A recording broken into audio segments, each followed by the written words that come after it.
which is an academy just down the road, and these are high school students, correct? So we have high school students with us today. Welcome to these classes. Are any other professors here with their class at this time? I think those are our professors. My name is Rachel Allen. I'm a professor of humanities, and I coordinate with many of my colleagues who are here the Peace and Justice Initiative. Will my colleagues that work with the Peace and Justice Initiative, would we please stand? Will they stand in the room? Lucy should stand because she works with us. Dr. Kadri is here. Oh, they've all left. They've all abandoned us for off to teach their classes. The Peace and Justice Initiative is hosting a week-long conversation on compassion based on the scholarship of Karen Armstrong, who is an internationally recognized scholar of religion. So for decades, she has studied these world religions, and what she came to in her deep understanding is that at the heart of all of these world religions is the golden rule. Do unto others as you would have them do unto you. That is a primary teaching in all of our world religions. And yet when she looked out at the world, she recognized that we humans are struggling with this. She won a prize called the TED Prize, capital T, capital E, capital D. Check it out on the internet. People who have the influence and power to change the world with their ideas. So she won a large sum of money, and what she did with that was gather spiritual and religious leaders from around the globe that represent all of these traditions globally, and they came together and they drafted a charter for compassion. And fundamentally, it is the golden rule, okay? The charter is available in the lobby when you leave. We have it printed, and it's also printed there in your program. So study that charter. If you're interested in signing it, go online and sign it, or sign our book out in the lobby. All right, I have a number of announcements that I want to take care of. I want to thank our volunteers who've been so gracious and wonderful over the last couple of days. Have a really fun job. So if you look in your program, open it up where the stapler is in the middle and turn one page after it, where it says featured events. Now, if there is a stamp there that says, be the change you wish to see in the world, hold up your program and say, compassion. If your program says, be the change, hold it up and say compassion. Right. Look at this. All right. Wow.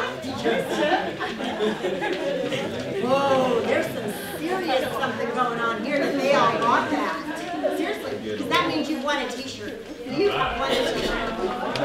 And here they are. Wow. Our lucky winners. Okay. And they know this because this happened last week. If you did not win one, and your heart is saying, I'm so sad, I really wanted one, we want you to have one. Seriously. Seriously. So ask for one in the back. Yeah, we'll give you the stamp. Isn't that bad? I'm not good at like stuff like that. We're all winners, right? Okay, so seriously, if you really want a t-shirt, ask for that. There are assessments here. We're going to ask you to tell us what you got out of this hour and 15 minutes that you're with us. And it's very important.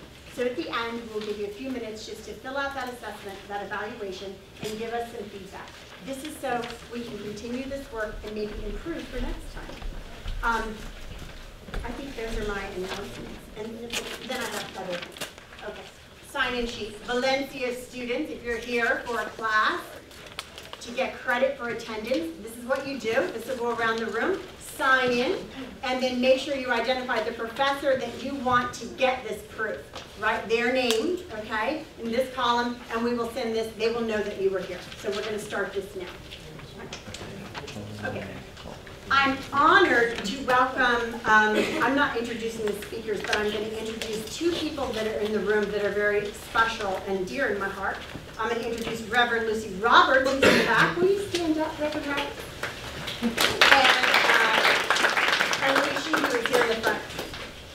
Louise has organized this multi-faith education project, and I'm going to let her tell you about it because it's something that is so dear and important to her and to many of the people in the room. And Reverend Lucy Roberts is the person who coordinated really and directed this exhibit that you're seeing on the wall. In addition, Lucy Roberts is a personal friend of mine. Okay, friendship, really important part of life, right? Lucy and I go back to 7th grade when we used to ride our bikes to school together. And we used to meet on the corner, like Webster and New York Avenue, and then stop at the candy store more than we should have, right? Remember that, Lucy? Okay. And it's funny, you know someone from what we were 12, right? Life, college, the whole deal. We come back together about 4 years ago, and Lucy and I are on the same page in terms of wanting to teach nonviolence, wanting to develop peace studies at Valencia, and wanting to really kind of work to put these teachings into practice. So I want to recognize her as an important kind of consultant and the rudder on this initiative that we have here. So a hand to Lucy.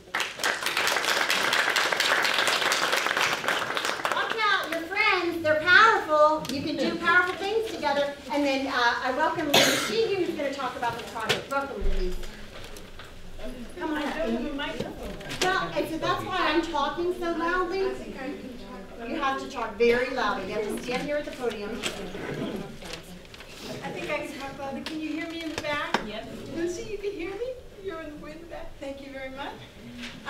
My name's Louise Sheehy, and I've known Rachel since she was a little girl because she was in a class with my daughter. That's right.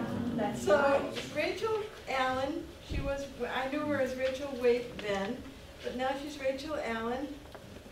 I'm happy to see you doing such remarkably important work here at Valencia, because I know that she is.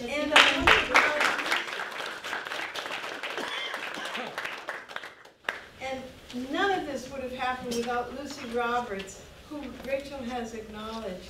I think it's very important. You're shaking your head because you know how essential she is to this project here at Valencia and to our project, the Multi-Faith Education Project.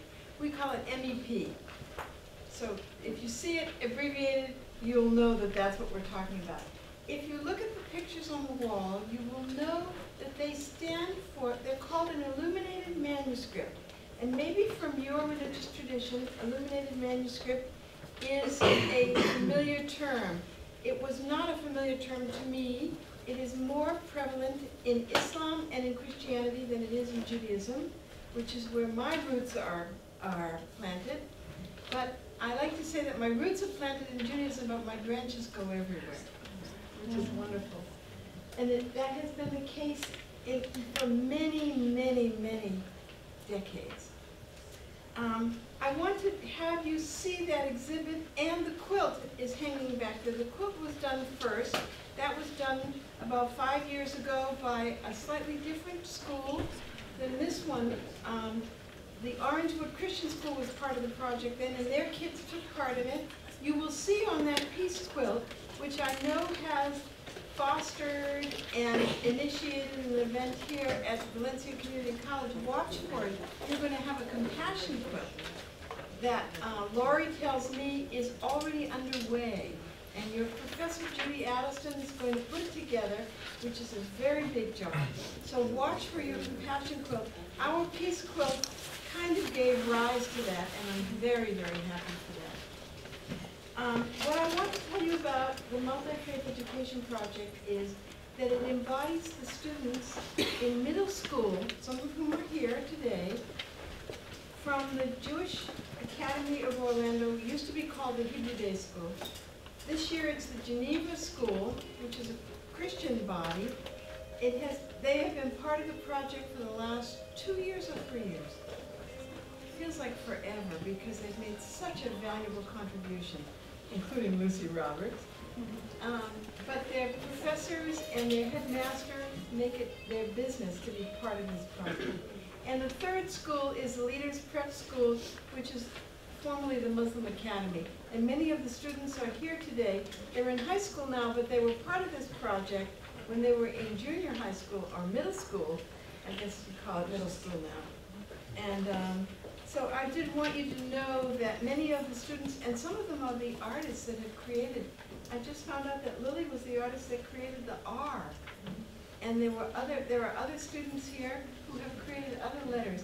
if you notice, the letters start with the letter A, and they go all the way through to the letter Z, so there are 26 of them. And what they do is they embody truths that are central to all three traditions. And you will see that the students who created the illuminated letter frequently wrote the piece that goes with it. And then other students wrote their pieces about it as well.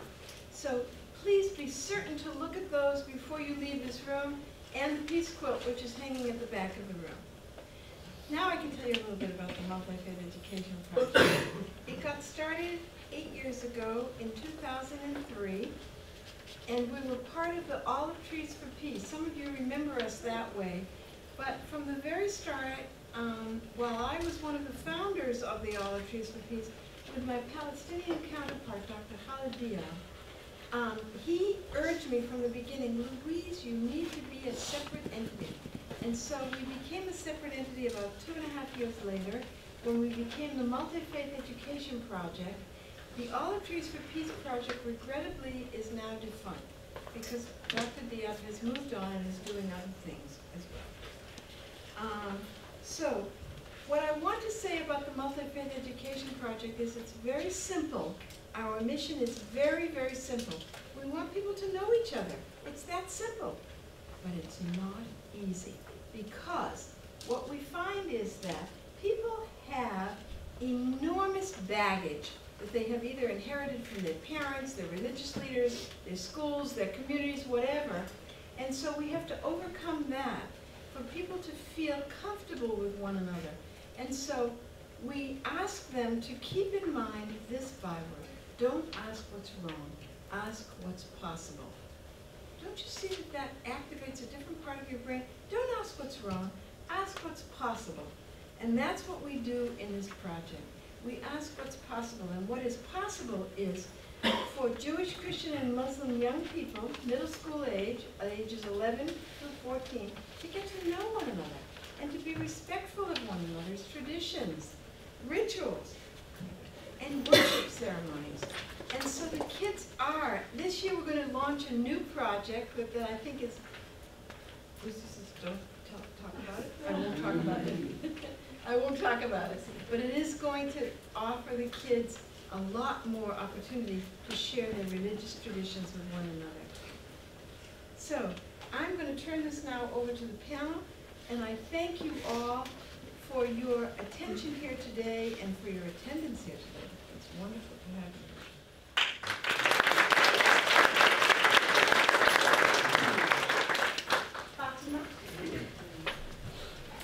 Hello, welcome here today. I am Fatima Al-Zahak, and I'm a member of the MSA here at Valencia College. And the Muslim Students Association, the MSA, what we do is we help out around campus, and we do things off campus as well, like Project Downtown, feeding the homeless, and other things. But I'm here today to introduce a prominent member of the ISEF, which is the Islamic Center of Islamic Society of Central Florida. And he is a teacher at Seminole State College, and he's also working with our professor, Rachel, here in the Peace and Justice Initiative. And he's also Director of Operations at ISEF. So if you can give a round of applause for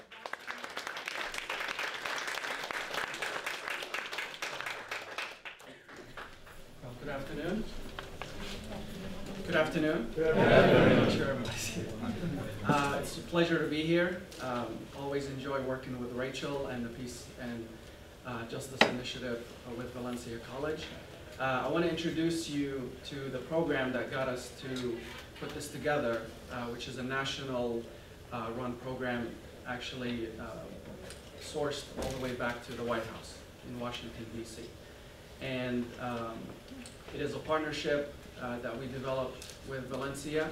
The program started back in August of last year as an initiative from the White House to really infuse the thoughts and the aspects of interfaith dialogue in the country. And over 270 colleges and universities have signed up for this all over the country, and Seminole State College was one of those. So with that, we always wanted to reach out and build partnerships with the general public. So that's where I contacted Rachel, told her about the program, and she was excited about partnering with Seminole State College with this program and, God willing, with future programs throughout this year. And by the end of the summer of 2012, the White House actually will announce the best college that came up with the greatest ideas related to interfaith dialogue. So I wanted to introduce you to what's called the President's Interfaith and Community Service Campus Challenge, and no better person to do that than the President of the United States. Don't worry, he's not here physically. I wanted to introduce you to a video. Hello, everyone. For over 200 years, Americans of all faith traditions have come together, put their shoulders to the wheel of history, and made this country what it is today. And I know that as we go forward, it's going to take all of us, Christian and Jew, Hindu and Muslim, believer and non-believer, to meet the challenges of the 21st century. As a Christian who became committed to the church while serving my community, I know that an act of service can unite people of all faiths, or even no faith, around a common purpose of helping those in need. In doing so, we can not only better our communities, we can build bridges of understanding between ourselves and our neighbors. That's why, through the White House Office of Faith-Based and Neighborhood Partnerships, we're launching the President's Interfaith Service Challenge for college campuses and the neighborhoods that surround them. It's a pretty simple idea, and you can learn all about it at whitehouse.gov/interfaithservice. We're challenging students, administrators, and citizens to work together on year-long service projects that strengthen their communities and unite people across religious and cultural lines. You might build houses together, or organize community-wide clothing or food drives, or dream up a new way to address an issue that affects your neighborhood. But one thing's clear. While we may not all believe the same things, and we don't have to, we can certainly agree that together we can make a difference. So I urge you to take up this Interfaith Service Challenge and show once again that the values that unite us as Americans are far more powerful than those that divide us. Thank you, and God bless. So we're very blessed to have a president that really takes interfaith dialogue very seriously. And if you're interested, if you work for an organization or a student who wants to volunteer, just let us know. These events are going to happen throughout the year at Seminole State College, with Valencia and other colleges and universities, as well as religious groups. We're trying to be very inclusive with the plan, because in my nature I try to be very competitive, so we do want to win this award by the President's office. So any aspect of assistance or interest that you have, please let us know. So with that, I want to start with our panel, which is part of the program, as we mentioned. First, we'll have Rabbi David Kay, who serves on the congregation of Shalom in Maitland now, and is the interfaith liaison for the Greater Orlando Board of Rabbis. Rabbi Kay was ordained by the Rabbinic School of the Jewish Theological Seminary of America in 2002, and has been assistant rabbi at Ohev Shalom since 2004. From the Christian perspective, we have Father William Holliday. He was born and raised in the Midwest, served on the U.S. Marine Corps, so don't mess with him.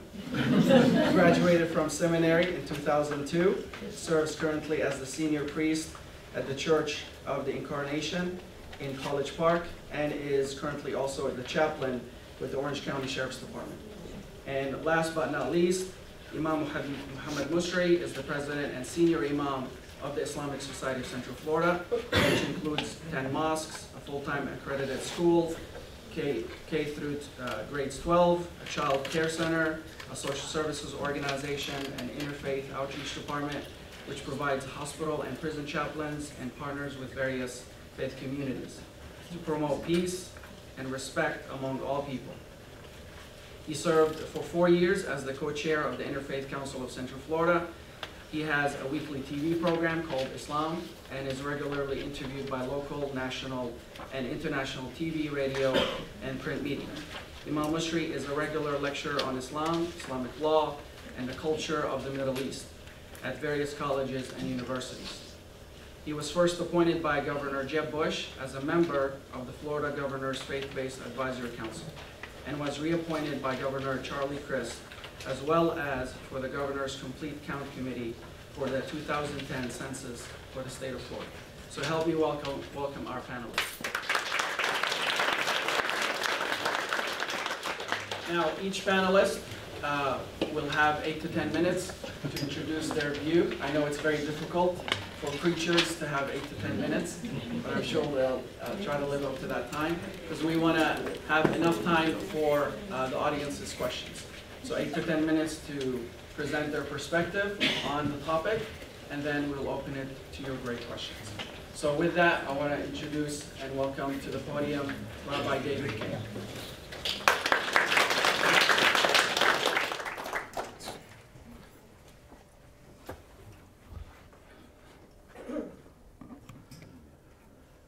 Age before beauty, I guess, in all cases. Well, it's wonderful to be able to be part of this program. I thank Bassem and I thank Valencia and I thank all of you for hosting us and for supporting it.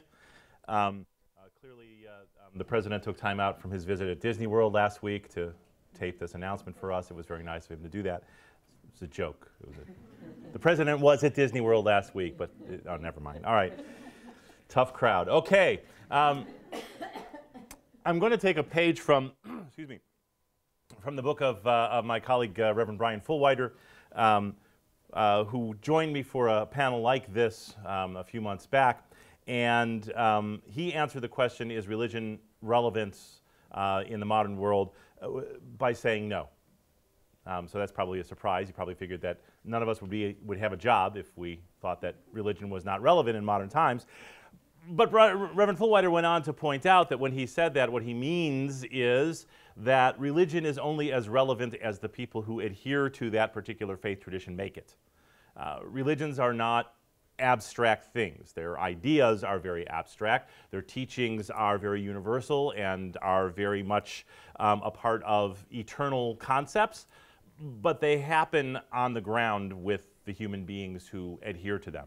So no religious tradition is any better than the people who profess to be practicing that faith. Likewise, no faith tradition is any more relevant than the way that those adherents practice that faith tradition. All faith traditions have changed over time. They have evolved, if you're comfortable with that word. If you're not comfortable with that word, they have moved with the flow of history and the attitudes of the people who practice that religion. I think we can all agree that all three of our faith traditions, we can trace them back at least 1,000 years, and 1,000 years ago, things weren't happening the same way they are today. It was a different world, and so as the world changes, what makes religion relevant to modern times, and modern times could be 2012, or it could be 1958, or it could be the year 1716. Whatever the modern times are in which you live, what makes the religion relevant is the ability to adapt to the needs of the people in the world at the time. So is religion relevant to in our modern age and in our modern society? Yes. And no. That's a typically rabbinic answer right there. You ask a rabbi a question, and he or she will typically answer, well, yes, but no, it's not that easy. And then you get not 8 to 10 minutes, but much longer than that, explanation about why it's yes and no. But the reason for that is a solid one. The reason for that is that the universe is a paradoxical place. The problem that I personally have with fundamentalism of any kind, political, religious, economic, anything, is that it tries to take complex, messy, paradoxical questions and give you narrow, single, clear-cut answers. If the universe worked like that, we wouldn't need religion. We wouldn't need politics. We wouldn't need economics. We wouldn't need any disciplines whatsoever because everything would be self-evident. You wouldn't have to learn physics if the universe worked, cause, action exactly like that. You could observe it yourself, and we wouldn't need Isaac Newton, and we wouldn't need Albert Einstein. But we desperately needed both men because the universe is a lot more complicated than it seems to be, or that than some folks would have us believe. Okay? At the same time, and because I said it's a paradox, and a good religion embraces paradox, and we all represent good religions, legitimate religions, sincere religions. The paradox of that is that we tend to also make things far more difficult than we need to. The universe is a complex, messy, paradoxical place, but what we're supposed to be doing with ourselves in relationship to that complex, messy, paradoxical universe is actually not all that hard to figure out. That's the work of Karen Armstrong, is that if you boil all of these different faith traditions down, you get the same fundamental message. Now, fundamental message and fundamentalism are two different things, because fundamentalism will say there are a few absolute truths in the world, and anything which does not conform with those absolute truths or doesn't appear to is wrong. A fundamental principle will say, this is what I start from, this is my foundation, and I build from and upon that. Okay? So where all faith traditions agree are on those fundamental concepts. The other question of relevancy of religion in our contemporary society is, if you could boil them all down to this single fundamental concept, why do you need so many different ones? Why not just have one universal fundamental concept religion? The answer to me is, and I think this is part of the relevancy of religion in our modern society, and again, it's a paradox because it's the source of much trouble in our modern world. I would say we need many different faith traditions and many different denominations within faith traditions and many different interpretations of those denominations within those faith traditions because of the diversity of human beings. And that diversity for me is evidence, manifestation of the infinity of God. All right, how did I get there? Because I can see people kind of going, what? How did you get there? If I take what my basic sacred text says, which is that human beings were created in the image of God, I do not see that as meaning that God was ever corporeal, that God ever was incarnate in flesh. That's not my faith tradition. What I see that as is that when I look at people around me, every single person is different. And the way my tradition explains it is this. If I make a rubber stamp, okay, every image that I make with that rubber stamp is exactly the same. But if I take the stamp, so to speak, which is God, and I stamp it onto a human being, everyone comes out different. There's an infinite variety of human beings. The way we look, the way our voices sound, our personalities, our attitudes, our beliefs, our needs, the way we express all of those things, infinite variety, that tells me that God is infinite. And that's what we mean when we say we're created in the image of God. So why do we need so many different ways of expressing that fundamental concept of all faith traditions? Because we have so many different kinds of people. And everyone is going to find a different door. Where we go wrong and where we become irrelevant, where we make ourselves irrelevant as faith traditions, I'll take responsibility for that, is when we try to shove everybody through the same door. They won't fit, and they don't necessarily want to go. All right? I'm just going to leave it at that because I believe my time is up, and believe it or not, I've kept my sermon to the time which was allotted to me. My congregation thanks you.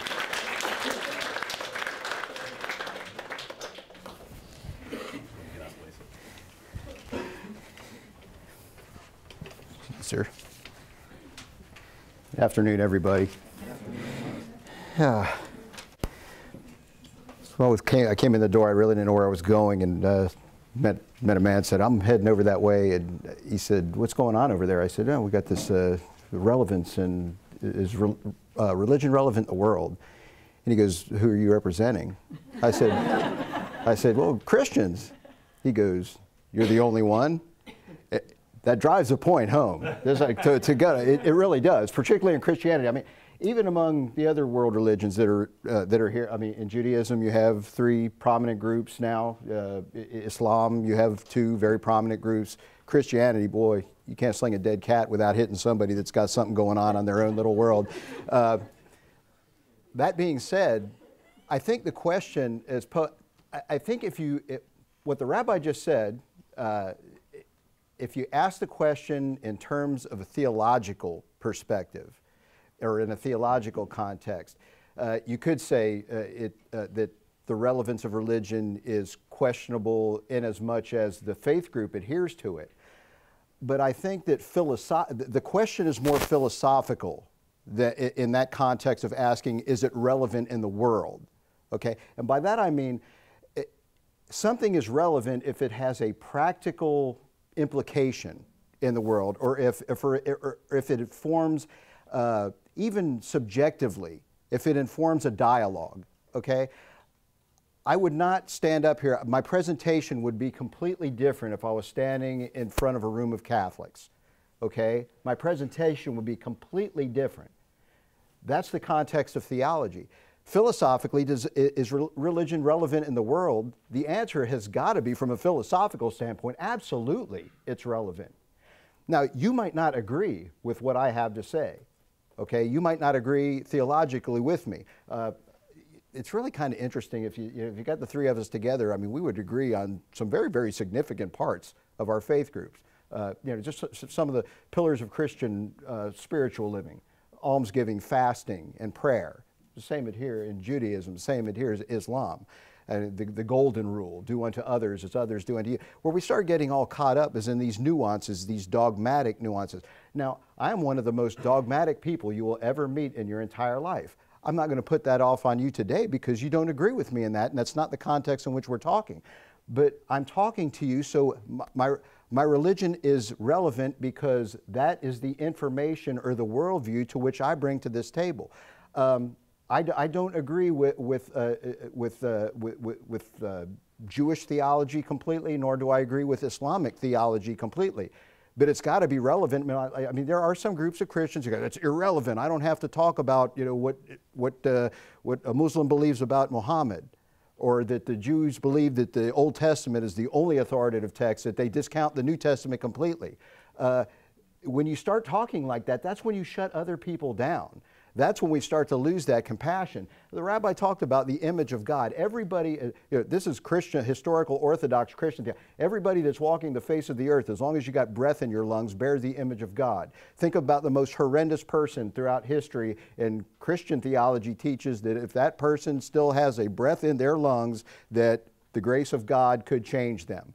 Okay, that might sound Pollyannish to some, but hey, it's a fact, and it is Christian theology. So that's what, historically, and Orthodox Christians, no matter if they're Catholic or Protestant, you have to understand that they should appreciate people for who they are. For if nothing else, whether you disagree with them completely and whatever worldview they hold, they still bear the image of God. And that's the perception. We should come forward with that. That should spice our conversation. So I would have to disagree with the fact that, I mean, again, I'm speaking philosophically, if religion is relevant in the world, it has to be relevant because it informs the world. It informs the world it informs the world's philosophy.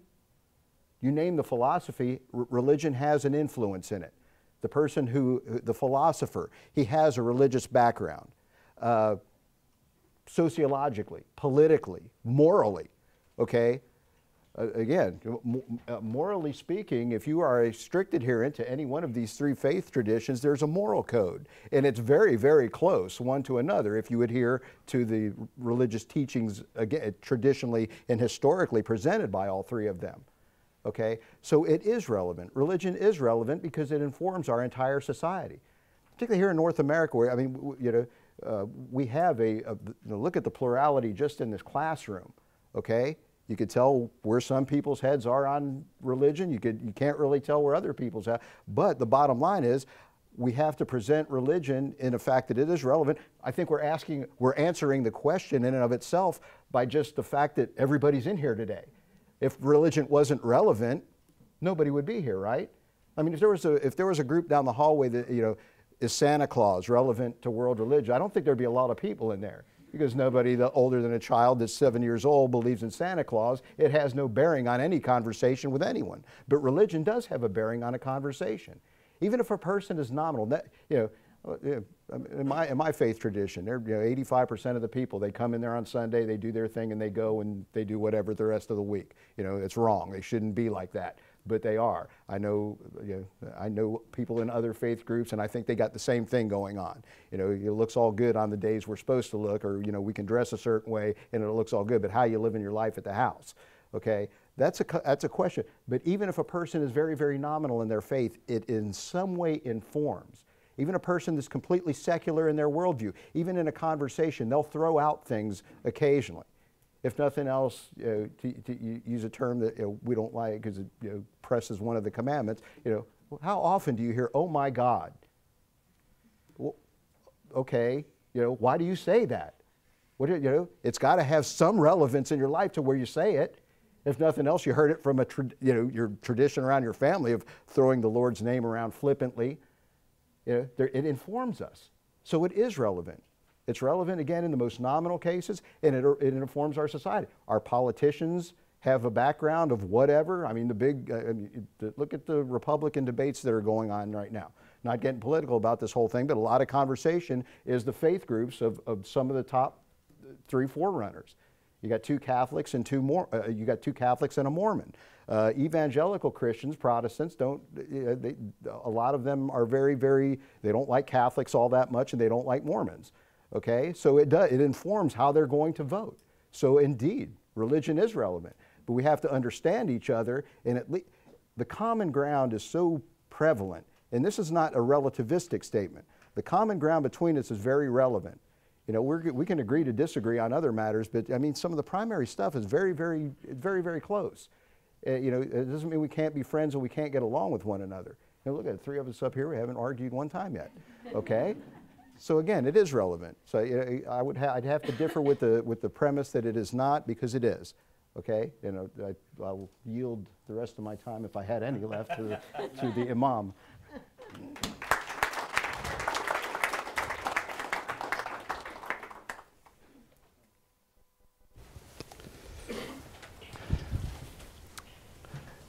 Thank you, Father Holliday. I want to look at the question from slightly different angle, and that is, to young people like you, you may feel, I live fine without religion. I don't have to go to a place of worship. I don't have to practice any particular religion, and I can live the rest of my life and do what I want to do and be happy. So why is religion important to me? It's not relevant to me. We have to realize that the problems of our time are much more complex than 1,000 years ago. And coming up with solutions for contemporary problems is not easy. And to have consensus among 7 billion people is pretty difficult. So we have to start a conversation to have consensus on what are the common values and common ideas and common thoughts among all of us, the human family. Religion already did that for several thousand years. And scholars from all over the world have built on this conversation over centuries. And today we have rich traditions, rich history that we can look at and reflect upon the views and ideas that have been suggested and come up with practical solutions for our time. So religion plays a significant role in guiding us today, presenting solutions for complex problems that cannot be solved if we are to scrap religion and start all over and say, there is no God and there is no religion, and we can solve our problems on our own. Second part is, I want to kind of distinguish between 2 terms, religion and faith. Faith is something that you have, your ideas about God and about the creation. And everybody has a faith of some kind. Even those who claim they don't have a faith, they actually have a faith of no faith. That is one view. There are several options. An option that there is a God, And the option that there is no God is another type of faith. It's the opposite of the first one. So there is no neutral view there. There is one of the options. So it's one of the different faiths available. Religion, on the other hand, is the organized systems that we as human beings have developed over the years. So if we go back thousands of years to the prophets who brought these faith and these ideas to us, if they were to come today in our world, most likely they will not recognize any of the religions we have. They will be strangers in our world because they didn't have the systems we have as humans developed over several centuries. And all these systems that we developed are called religions. So someone could be faithful, could be very dedicated person of faith, yet does not belong to any organized religion. Okay? And may object to practices by the system. So we have to separate between our objections to an ancient system that is out of date and the faith behind that system that we accept and agree with. So we may believe in God, we may believe in the values of the faith, we live by them, such as being truthful, such as being good to our parents, good to our neighbors, all the commandments that we have common to our faith, we could have them and practice them and believe in them, but at the same time have a problem with organized religion, with the existing structures and leaderships that are out there who are man-made, and they have been corrupted somehow over time and may have brought clear divisions between us as human beings. So, in that sense, religions are not relevant if they are out of date, if they are still trying to force us back to what used to be practiced 50 years ago or 100 years ago or 500 years ago. And you see that from faith leaders. We always want to quote someone from the past and say, that is the opinion. Well, that's a human being, just like us, who made that opinion 500 years ago. That was suitable for his or her time and his or her place. May not be suitable at all. Life has changed since his or her time, and we need contemporary views on applying the principles of faith to the present situation. So I have a feeling that many young people are not having a problem with faith. Faith is relevant to their lives. They want to practice something. They want to live by certain code, by certain values. But they have serious problem with established systems, religious systems, that say you have to dress a certain way and you have to act a certain way and you have to speak a certain way, otherwise you're no good. And many people say, well, I don't think God cares. Yes. We as human beings place a lot of values on rituals. And you see it the way we dress. You see it the way we conduct services. That may not necessarily be what God wanted or his prophets practiced, but it has been developed over the centuries and became, cut in stone for us. And religions that do not update themselves and keep themselves relevant, they are the ones who make themselves irrelevant in the lives of people. So let's not mix between the two. I want every young person to think about their personal values, their personal views on God and nature, and say, do I really think that I made myself, I created myself, there is no God, this vast universe of over 100 billion galaxies is, all by accident? Probably the answer is no. But because we reject how humans have structured some religions, we throw everything away. We shouldn't. Let's keep faith relevant, and if we feel religions are irrelevant, let's inform their leadership so they can make them relevant to our time. Thank you.